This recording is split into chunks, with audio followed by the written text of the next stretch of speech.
నమస్కారం. నా పేరు డాక్టర్ పురు దమన్ మరియు ఈరోజు ఈ వీడియోలో మనం నడుము నొప్పి మరియు మూత్రపిండాల నొప్పి గురించి మాట్లాడబోతున్నాం. తరచుగా ఎప్పుడైనా మూత్రపిండాల వైఫల్యం ఉన్న రోగి వస్తే ఎదురుగా కూర్చున్నాడు, తన అనుభవాన్ని చెబుతున్నాడు, ఒక సమస్యను తెలియకపోయినా చెబుతాడు. అది ఏమిటంటే నా మూత్రపిండంలో నొప్పి ఉంది. ఇప్పుడు ఈ మూత్రపిండంలో నొప్పి గురించి రోగులు చెబుతారు కదా, అప్పుడు మనం లోపల ఆలోచిస్తాం, రోగికి నిజం చెప్పాలా లేదా రోగిని మళ్లించాలా? ఇప్పుడు అర్థం చేసుకోవలసిన విషయం ఏమిటంటే మన మూత్రపిండంలో నొప్పి అనుభవించలేము, ఎందుకంటే అక్కడ అనుభవించే వ్యవస్థే లేదు. అక్కడ ఆ నాడీ వ్యవస్థ అభివృద్ధి చెందదు. అది ఉంటే మూత్రం చుక్క చుక్కగా తయారవుతూ కిందకు వస్తుంది. అది మీకు పూర్తిగా అనుభవం అవుతుంది, కానీ అది మనకు అసలు అనుభవం కాదు. మూత్రం తయారయ్యే ఏ ప్రక్రియ కూడా మనకు అనుభవం కాదు. మన మూత్రం మన మూత్రాశయంలోకి చేరే వరకు మరియు మూత్రాశయం నిండే వరకు, అది నిండకపోతే మీకు అనుభవం కాదు, లేదు.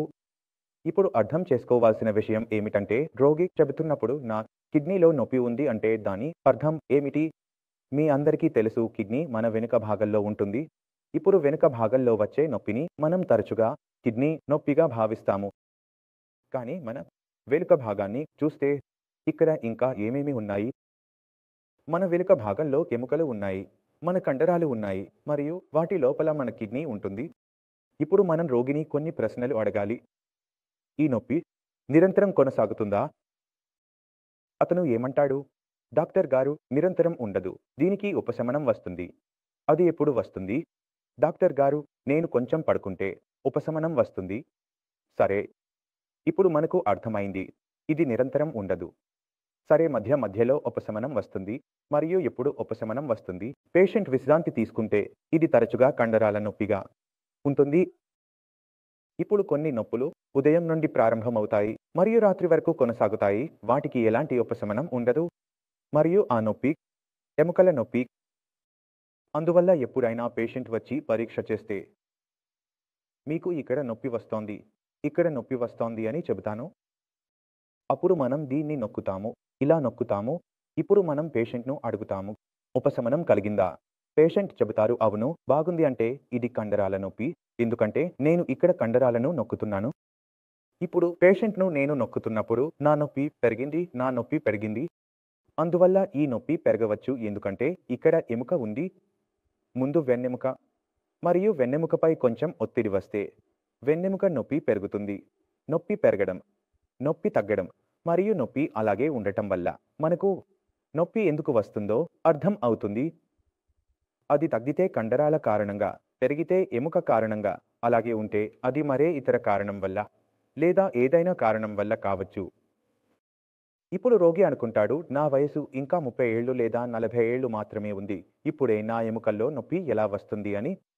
కానీ కిడ్నీ సమస్యలలో ఎముకల నొప్పి సాధారణం, ఎందుకంటే మనకు ఆహారం నుండి లేదా సూర్యకాంతి నుండి లభించే విటమిన్ డి యాక్టివేట్ అవ్వదు, ఎందుకంటే మన కిడ్నీనే ఆ విటమిన్ డిని యాక్టివేట్ చేస్తుంది. ఇప్పుడు విటమిన్ డి మీ శరీరంలో ఉంది, కానీ అది యాక్టివేట్ కాకపోతే, పని చేయకపోతే మన ఎముకలు బలహీనపడతాయి.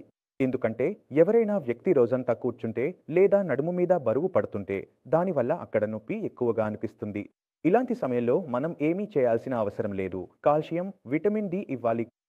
రోగి స్వయంగా 10 నుంచి 15 వరకు రోజుల్లోనే డాక్టర్ సాబ్ నొప్పి తగ్గింది అంటాడు.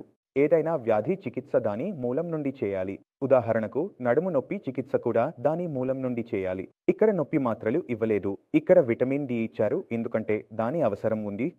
అదే నొప్పి కండరాల కారణంగా ఉంటే మనం అక్కడ మసాజ్ చేసేవాళ్ళం లేదా ఏదైనా మంచి పద్ధతిలో అక్కడి భాగం రిలాక్స్ అయ్యేలా చేసేవాళ్ళం. అది రిలాక్స్ అయ్యింది, నొప్పి మాయం.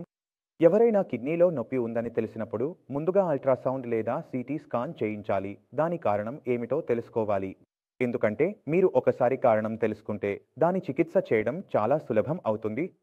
లేకపోతే నొప్పి మాత్రలు తింటూ ఉండండి, శక్తి మాత్రలు తింటూ ఉండండి, అది చికిత్స కాదు, అది వ్యాధిని వాయిదా వేయడం మాత్రమే. కాబట్టి మీరు ఈ విషయాన్ని అర్థం చేసుకోండి.